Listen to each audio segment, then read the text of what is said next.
Saludo con gusto, como siempre, al doctor José Antonio Crespo. Hoy su comentario, pues dedicado a la segunda muerte de Nazario Moreno, el Chayo, un hombre que hace 3 años y 3 meses justamente había muerto y además se había presumido como el mayor golpe a la organización criminal que entonces se llamaba la Familia Michoacana, y ahora es, ¿no? Los Caballeros Templarios, que cambió de nombre a partir de ese momento, ¿no? Sí. Todo, da la impresión de que fue toda una puesta en escena, incluso orquestada por el propio Nazario Moreno y sus compañeros, pero en la que cayeron el gobierno de Calderón, pero redonditos, y podríamos decir que es la segunda y definitiva muerte, porque ahora sí ya hay todos los elementos de identificación que no se tuvieron hace 4 años.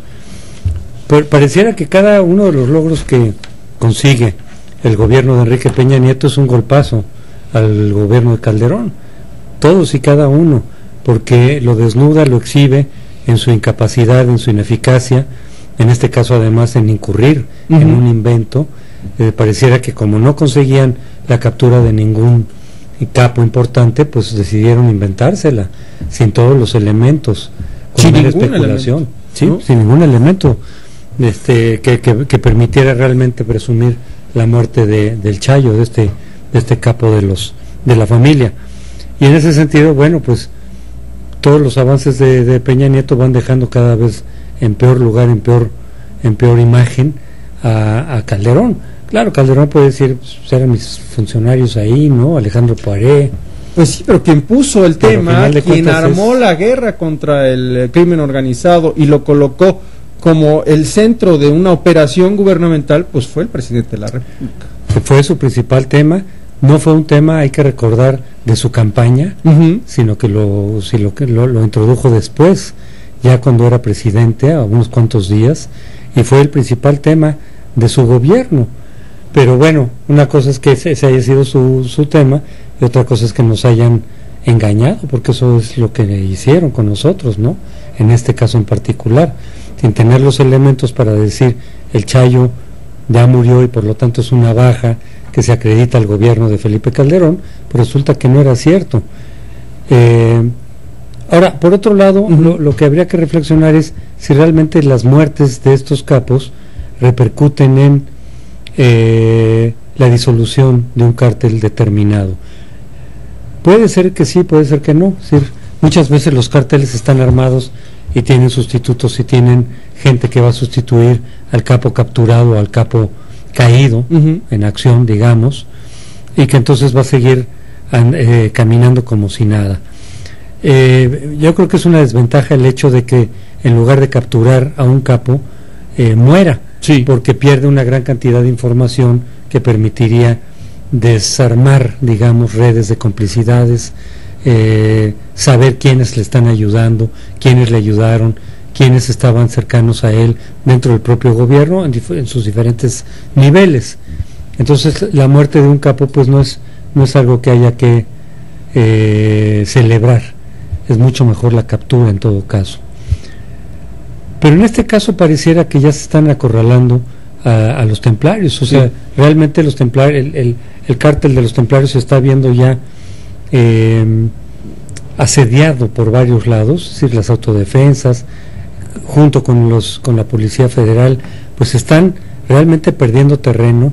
Ahora con esta pérdida, pues es una pérdida significativa, que en este caso sí podría representar un avance a la disolución de este cártel, de este grupo criminal. Quedan 2 cabezas visibles, la Tuca, desde luego, y el llamado Quique Plancarte, ¿no? Quienes aparentemente pues van a seguir operando, pero también lo que deja en clara toda esta operación, y como bien dices, el avance, por ejemplo, de las autodefensas para copar las salidas, ¿no?, de los caballeros templarios, pues también deja de manifiesto que el trabajo ilegal era de los propios caballeros, pues era público, todos sabían dónde estaban, todos sabían quiénes eran, todos saben cómo operan, y entonces eso pone aún más de manifiesto la incapacidad de las autoridades. Bueno, la complicidad con las autoridades locales se da por descontado, pero pues la incapacidad de las autoridades federales, que hay que recordar que es ahí donde inició todo este desastre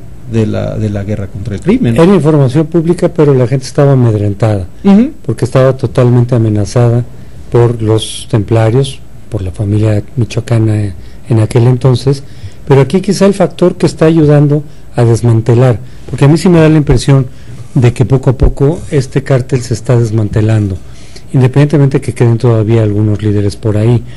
El factor central pueden ser las autodefensas. Sí. No sabemos qué va a pasar después con las autodefensas, si se va a complicar el panorama, si van a haber pleitos entre ellas como ha habido conatos, como está ocurriendo, pero pareciera que el factor clave para ir acorralando, para ir asediando y eventualmente quizás desmantelando este cártel criminal en Michoacán son las defensas, son las autodefensas, porque el gobierno con sus agentes por sí mismo no logró hacerlo esto en varios años. Las autodefensas, ya en coordinación con las fuerzas federales, pareciera que sí están acorralando a este grupo criminal. Ahora, esto es muy importante, José Antonio, porque efectivamente las autodefensas están ayudando en el trabajo no solamente de inteligencia, sino en el trabajo en la práctica, operativo, en el terreno, en el operativo. Sí. Pero el avance y la utilización, incluso la toma el empoderamiento de las autodefensas, gracias a esta unión con las fuerzas federales, también a mí por lo menos me da la impresión de que, o me dejan las dudas sobre cuál es la estrategia a futuro. Hay una urgencia que hay que resolver, eso es un hecho, ¿no? Que es desterrar o acabar, desmembrar al grupo criminal más importante, que son los templarios. Así es. Pero ¿qué va a pasar después? Porque es un Estado sin Estado. Esa es la gran pregunta, y esa es precisamente la preocupación que todos han expresado. Casi todos los opinadores, los analistas, los expertos han dicho, pues sí hay un derecho de autodefensa, sí hay un derecho de legítima defensa cuando estás totalmente abandonado al crimen organizado y que las autoridades que son las encargadas de protegerte no lo hacen. Pero la gran preocupación es qué sigue después. Todos sabemos cómo está empezando este embate en contra de los templarios por parte de autodefensas, coordinados con el gobierno federal. Pero lo que no sabemos es qué va a pasar después, porque hemos visto en muchos países que se sale de control, ellos mismos empiezan a hacer de las suyas, empiezan a tomar atribuciones que no les corresponden, se salen, digamos, del huacal, pueden incluso enfrentarse entre ellas mismas, y eventualmente más de una podría tratar de sustituir las actividades criminales que hoy por hoy están desplegando los templarios. La tentación, por lo pronto, y así lo han manifestado los propios líderes de las autodefensas, es en cuanto a colocar a personas que sean pues afines a ellos como jefes de los municipios, ¿no? O como diputados locales o federales, o incluso como presidentes municipales, y eso ya nos pone ante una situación que podemos vislumbrar en torno a la legitimidad que puedan tener o no las autoridades y las propias autodefensas en este juego. Por eso es que se ha dicho que las autoridades federales y estatales pues tienen que llevar mucho el control, tienen que tratar de tener claramente los límites, establecer los límites de hasta dónde pueden llegar las autodefensas, porque a lo contrario se les van a salir de control muy fácilmente y se puede incurrir en todos estos vicios que está señalando Primitivo. Ahora, ya para finalizar, José Antonio, retomando el tema con el que iniciaste tu comentario, ¿qué debe pasar con las autoridades federales de la administración pasada que, pues por lo pronto, cometieron engaño, ¿no? Al presentar este caso de Nazario Moreno, pero que bueno, pues abre la puerta para la suspicacia en torno a muchos otros casos. Bueno, ellos podrían presumir buena fe, decir es que teníamos los elementos, es que nos dijeron esto, es que habían algunos indicios, así es como lo están manejando desde luego, pero no estaría por demás una investigación para decir, oigan, ustedes no pueden estar jugando, digamos, con este tipo de información, no pueden estar engañando de buena o de mala fe a la población respecto de las capturas o de las detenciones o de los fallecimientos de capos del crimen organizado sin que tengan todos los pelos por la mano. Claro. Entonces yo creo que cabría perfectamente una investigación de decir, oigan, ¿de dónde sacaron esta información? ¿Por qué la dieron por válida si no tenían los elementos para ello? ¿En dónde estuvo ahí la irresponsabilidad? Por no llamar mala fe, pero ¿dónde estuvo la responsabilidad de dar un anuncio de este tamaño, con un capo de este tamaño, sin que realmente estuviera ocurriendo ese hecho?